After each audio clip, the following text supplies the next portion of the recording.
Bonjour les amis, bienvenue à notre programme Temps de Tableau. Ouais, bien sûr. Olha, brincadeira, mas vamos lá, sem pegadinha agora. Gente, bem-vindos ao nosso Tempo de Mesa. Mais uma semana nós estamos aqui para falar aquilo que o pastor ele pregou no sábado. Bom, esse sábado o nosso pastor ele pregou de uma passagem de Eliseu, quando ele fala da purificação das águas de Jericó, e de uma passagem que ela começou, na verdade, com Josué, lá no capítulo 6 de Josué, que depois deles terem conquistado a cidade de Jericó, ele amaldiçoou aquela cidade.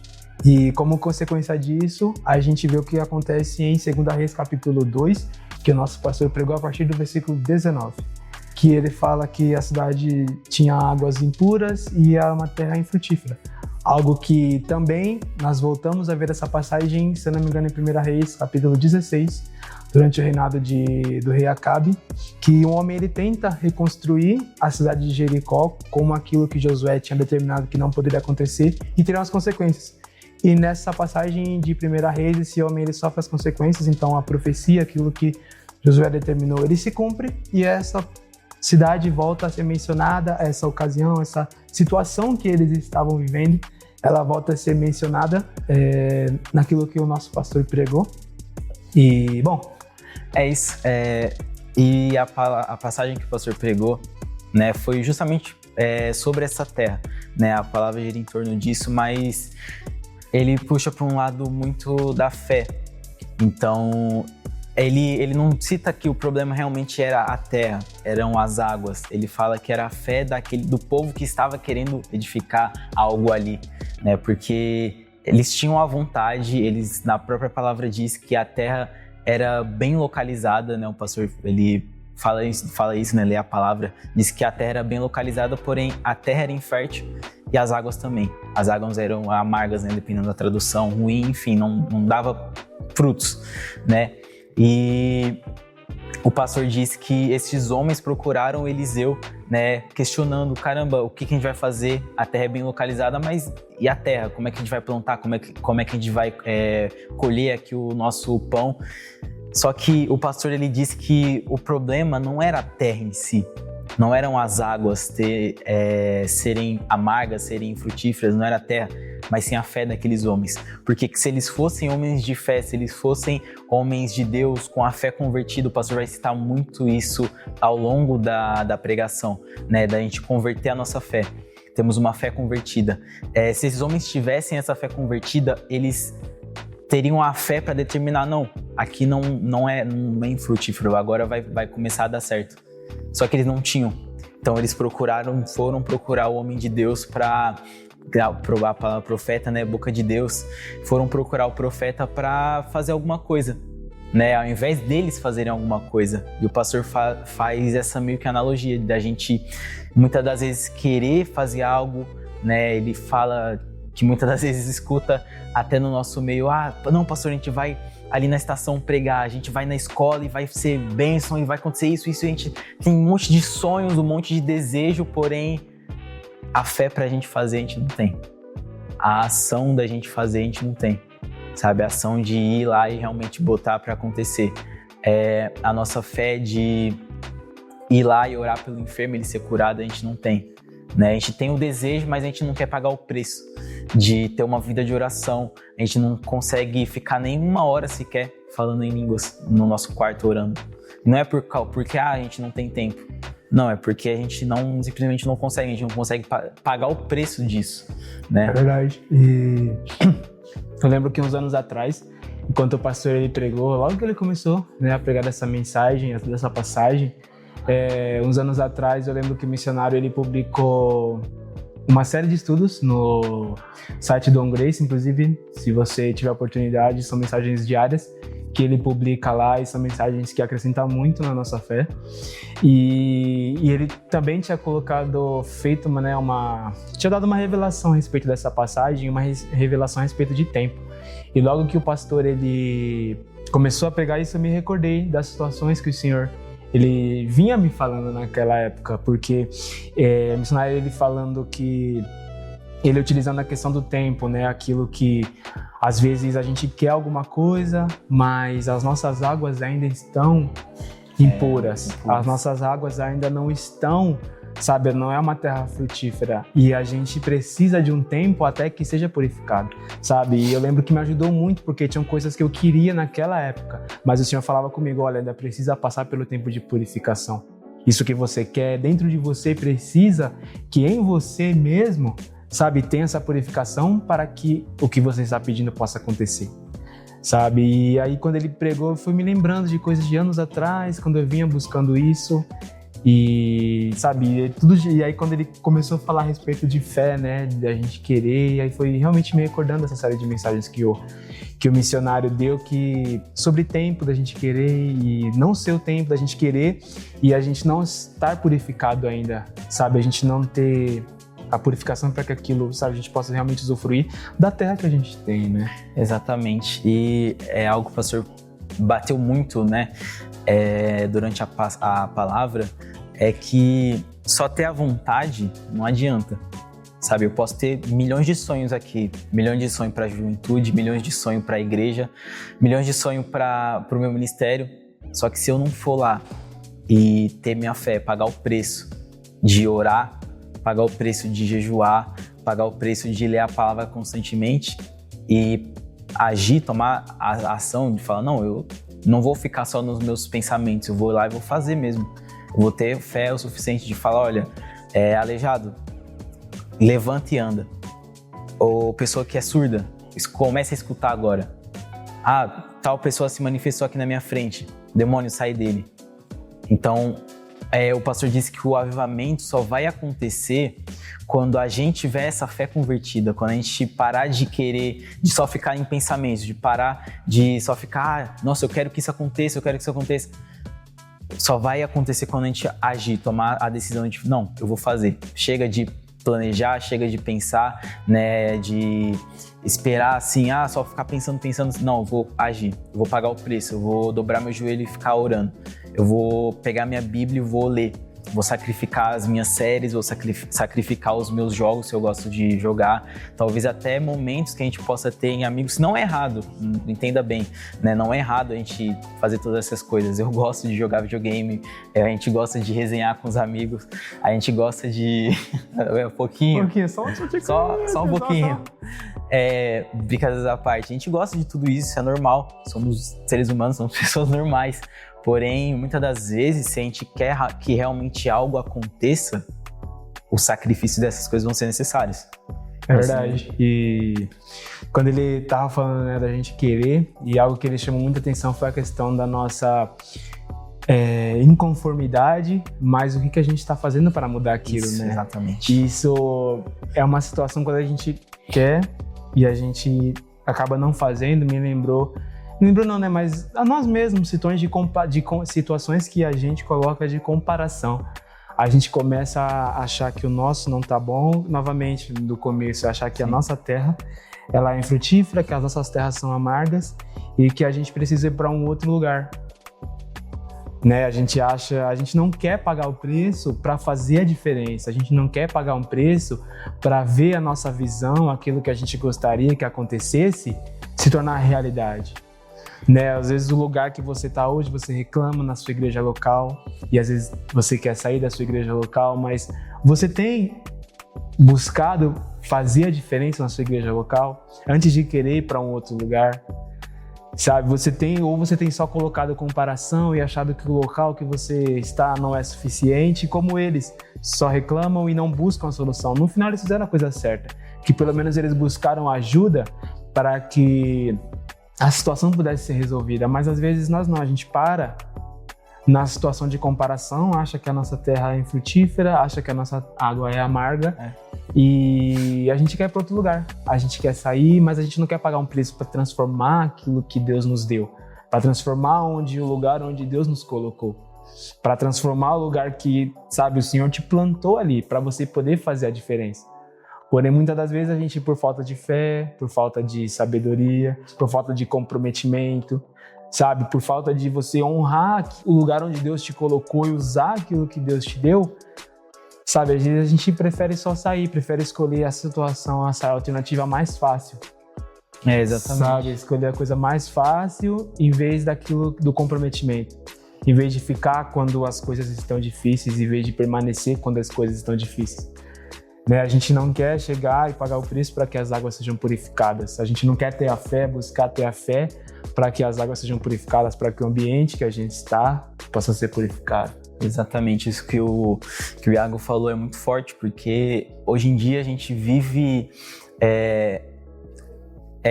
a era das redes sociais, então a gente acaba consumindo muito conteúdo de, outras igrejas, normal. Porém, às vezes a gente fica, caramba, nossa, eu queria que minha igreja fosse assim e tal, e tá acontecendo isso na minha igreja, vou sair.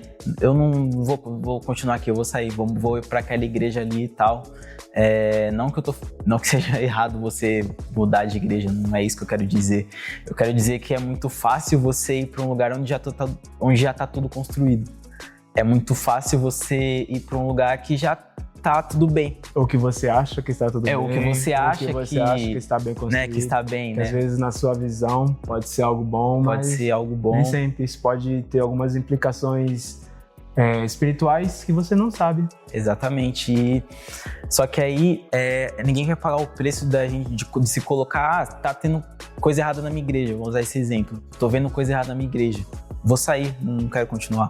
Não. Eu vou dobrar meu joelho e vou falar, olha Deus, tá acontecendo isso, isso e isso. E talvez essa inconformação que você tá sentindo é até de Deus. Deus tá colocando isso para você fazer a diferença naquele lugar. Ah, Senhor, os jovens da minha igreja não estão orando. Eu vou então orar. Eu vou ser o maluco que vai ficar lá no canto orando. Eu vou ser o doido que vai puxar os jovens da minha igreja para orar. Ah, mano, não tem ninguém evangelizando. Vai juntar o outro amigo que também é doido e vai nós, sabe? Vai a gente. A gente vai fazer a diferença, a gente vai começar algo. Só que ao invés disso, a gente reclama. A gente vai pro mais fácil. Eu vou mudar de igreja, vou lá pra igreja onde os caras estão fazendo. É muito fácil, né? A gente tomar essa decisão. É verdade. E em vez de pagar o preço, você fazer a diferença, né? Como ele falou, a questão da oração, do evangelismo, de buscar, mas às vezes são implicações que até naturais, sabe? De você, de repente, começar a fazer obra, como o Josué falou. Se o Senhor, abrir os seus olhos para que vê isso, de repente você é a solução. De repente a solução é você. Você tem aquilo que o Senhor colocou em você, o necessário para que possa fazer a diferença na sua igreja. E indo adiante, às vezes não um namoro, mas de repente você já é casado, tem problemas no seu casamento e acha que o mais fácil, o inimigo coloca para você que o mais fácil é de repente você se separar, você, ou de repente começa a colocar situações, de repente de adultério, em vez de você permanecer e lutar pelo seu casamento, permanecer no seu casamento, lutar pelo seu cônjuge, batalhar pelo seu cônjuge para ter uma relação transformada. Porque quando o inimigo ele começa a mostrar situações, é a mesma coisa. Ele vai colocar o lado negativo, ele vai colocar o que é ruim e vai querer mais fácil. Um divórcio, de repente acaba no adultério, no ambiente de trabalho. Como Jesus falou, se cobiçar no seu coração já é adultério. Às vezes você não fez naturalmente, mas no seu coração já é algo que já é consumado, Então, essa questão, quando o pastor falou disso, me lembrou. São coisas que o missionário ele já vinha pregando outras vezes. E dessas mensagens do Grace, novamente insisto, se você procura se dedicar nessas mensagens diariamente, procura ler, pede para o seu pastor enviar no grupo, porque são mensagens realmente enriquecedoras, são entendimentos que o missionário dá de um versículo que com certeza vão te ajudar. E constância, você lendo todos os dias em 3 meses, em 6 meses já vai ser uma outra pessoa. E ali com certeza o Senhor também vai te direcionar para que você possa ter a fé necessária, como a gente está falando aqui. A gente sabe que a fé vem por ouvir pela palavra, não vem de uma outra forma, a Bíblia não fala de uma outra forma que a gente tem fé. E aí novamente, continuando, o pastor ele falou sobre Tiago, de um versículo que ali para mim é uma das bases do evangelho, quando ele falou, olha, você fala que você tem fé, mas onde estão as obras? Eu tenho fé, eu falo que eu tenho fé e eu te mostro as obras. Eu mostro os resultados. Eu tenho fé e eu mostro aquilo que Deus fez em mim, através de mim. Eu falo que eu tenho fé e eu vejo isso. Eu lembro que uma vez, durante a pandemia, o nosso pastor do Rio de Janeiro, José Cruz, ele fazia uma live de meia horinha e ele falou justamente ele estava falando sobre esse versículo também, quando ele coisa de 4 anos atrás.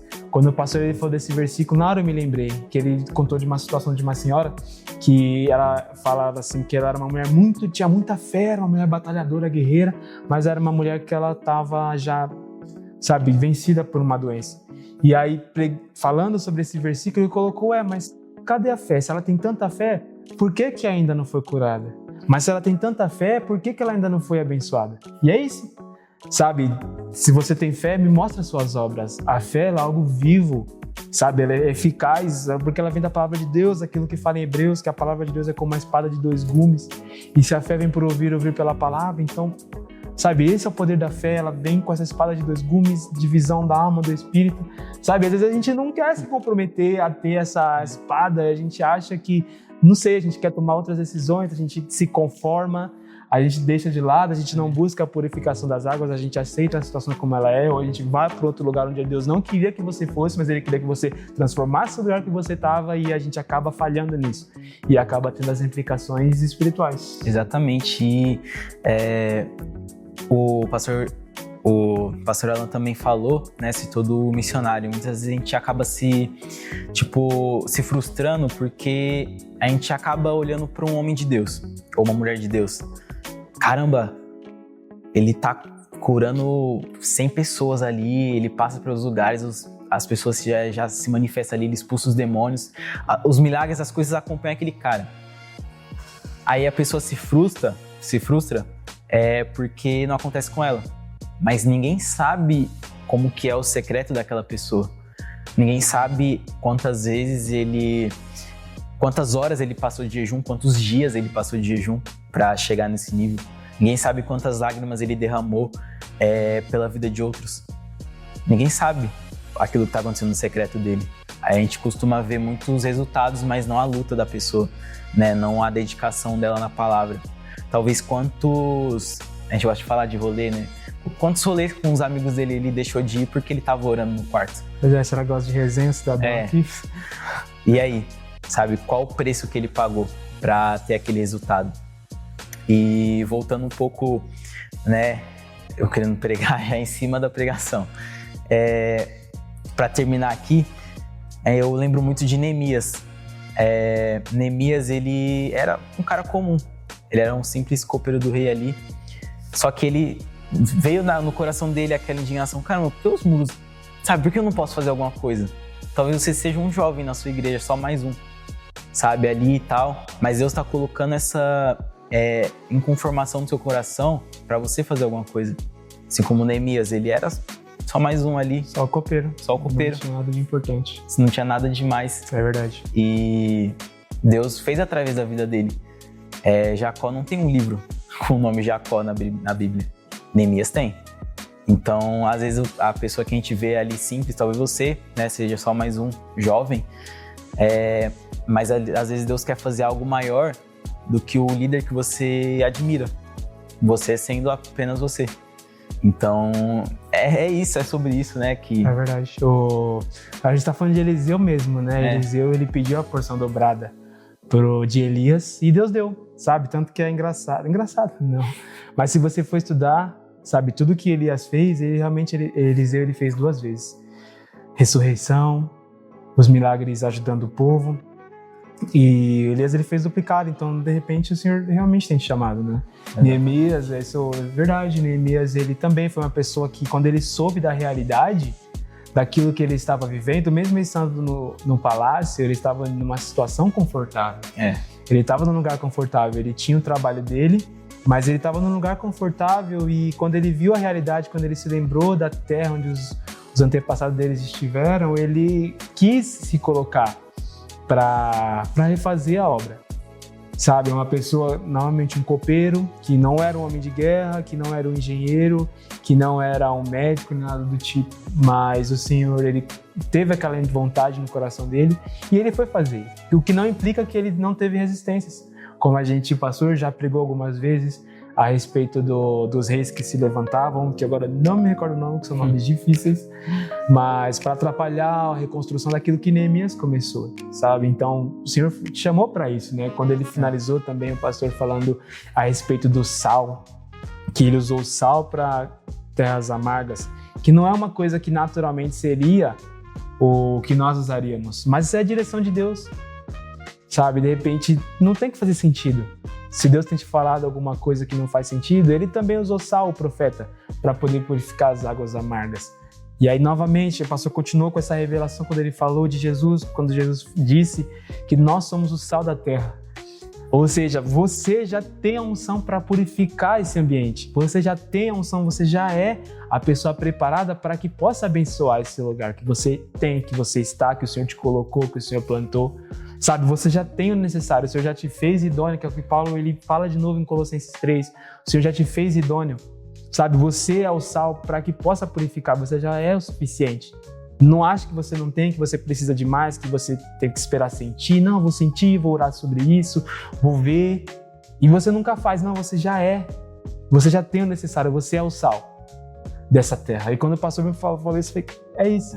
E ele ainda finalizou, né, quando ele falou, olha, o Senhor, ele não precisa de... O Senhor não quer mais plateia, ele quer filhos. E é isso, sabe? Uma plateia, ela tá ali, ela se emociona. Uma plateia, ela tá ali, ela reage. Uma plateia, ela tá ali, ela guarda alguma coisinha. Mas é isso, acabou, ela vai embora, segue a vida dela, no outro dia tem, sabe? E quando o pastor falou de filhos, é isso. Um filho de Deus, uma pessoa que, como Neemias, se levantou e foi fazer a obra. Um filho de Deus que, sabe, faz o necessário. Eliseu era um cara que ele conhecido por levar a solução. Quando ele teve o problema um pouco antes ou um pouco depois desse problema que eles tiveram, quando o machado caiu, ele fez o machado voltar. Ele levava a solução, sabe? Tinha um problema e às vezes a gente é ao contrário, acontece alguma coisa, algum problema, a gente quer já reclama, já murmura, já acha que, Senhor, será que era isso mesmo? Será que Deus falou comigo mesmo? Será que era isso? Sabe? Mas não, eles levavam a solução. E o mesmo é você é o sal. Sabe, você tem o necessário para levar a solução na sua igreja, você tem o necessário para levar a solução no seu casamento, você tem o necessário para levar a solução onde é o lugar que Deus te coloca. Sabe, se Deus te colocou ali, não foi à toa, nossa vida não é uma vida aleatória. Sabe, então você não precisa buscar um lugar novo, buscar uma coisa nova, Não, você já tem o necessário no lugar que você tem que estar. Se você está vendo um problema, você pode solucionar ele. Exatamente, e para finalizar, né, Deus, ele não quer só uma plateia. Isso que o Iago falou foi muito forte, né? Foi o que o pastor falou também. É fácil a gente chegar aqui num culto, chegar num sunset, num encontro, a gente levantar nossas mãos, a gente chorar e tal. Nossa, aquele negócio... Nossa, foi de Deus, a foto tá no Instagram, beleza. Mas aí chega em casa, é a mesma coisa, sabe? É a mesma coisa. Deus, ele não só quer as nossas lágrimas aqui, ele quer muito mais vale as nossas lágrimas no nosso quarto do que aqui. Muito mais vale a gente chorando, a gente se emocionando, né? A gente sendo tocado dentro do nosso quarto, quando ninguém tá vendo, quando não tem ninguém tirando foto. Muito mais vale ali naquele momento do que aqui, onde tem várias câmeras, onde a gente, no Instagram a gente posta nas nossas stories. Nosso culto foi abençoado, olha como o fulano de tal se emocionou. Olha como ele foi tocado por Deus. Mas ele continuou sendo tocado depois que ele saiu da igreja? Depois que ele colocou o pé para fora, ele continuou sendo tocado daquele jeito? Então é isso que a gente tem que pensar, né? Chega de plateia. Queremos filhos. Deus quer filhos, sabe? Nós queremos sal, não açúcar, como o pastor disse. Queremos sal, não açúcar, é verdade. A gente quer sal. É verdade. E que nós sejamos esse sal. Se você ou um outro amigo é sal na sua igreja e o resto é tudo açúcar, continue sendo sal. Até que os outros se tornem sal também. E sejam todos produtivos para a honra e glória do Senhor, para a obra do Senhor, em nome de Jesus. É verdade. Tem uma passagem de Jonatas que ninguém queria ir para a batalha. Ele foi para a batalha e depois que ele foi para a batalha, aqueles que não queriam ir para a batalha foram junto. Então você pode fazer essa diferença. E como Jesus mesmo também falou, aquele que pratica a minha palavra, quem constrói uma casa firmada na rocha, sabe? Então quando você vem, é necessário, é importante você praticar. E aquilo que você ouve, você pratica também nos momentos de dificuldade, para que a sua casa seja finalizada, seja construída na rocha, sabe? Mas o Senhor tem para falar com você, com certeza. Vai aparecer aqui em cima o link, o cardzinho, para que você possa acessar a mensagem. Ela vai estar disponível no canal, nas redes sociais, sempre que você puder, dê uma olhadinha, sempre que necessário. Mas mais importante, dê uma olhadinha assim que terminar aqui. Procure certinho. clica, assista essa mensagem que eu tenho certeza que o Senhor tem mais para te dizer, sabe? Tem mais para falar. Amém. Então, ficamos por aqui, né? Não se esqueça, Sunset for Jesus todos os sábados às 4 horas da tarde e encontro no domingo aqui na Avenida São João, 1035, 12h30. Venha aqui pro nosso QG, venha fazer parte dessa família chamada JQV e eu espero que esse momento, esse tempo de mesa tenha falado com você. Eu senti isso, senti que Deus levou a gente até para algo um pouco diferente, mas Deus sabe o que faz. Talvez isso seja a resposta para um, para outro, para muitos jovens que vão assistir isso em nome de Jesus. Então, estamos por aqui. Merci pour votre compagnie. Pensez à liker, à partager cette vidéo pour que o reino do Senhor possa ser alcançado, o royaume de Deus. É o JQV Global. Aí, é isso aí, JQV Global. Estaremos aí retornando em nome de Jesus. Deus abençoe. Deus abençoe. Fique com Deus.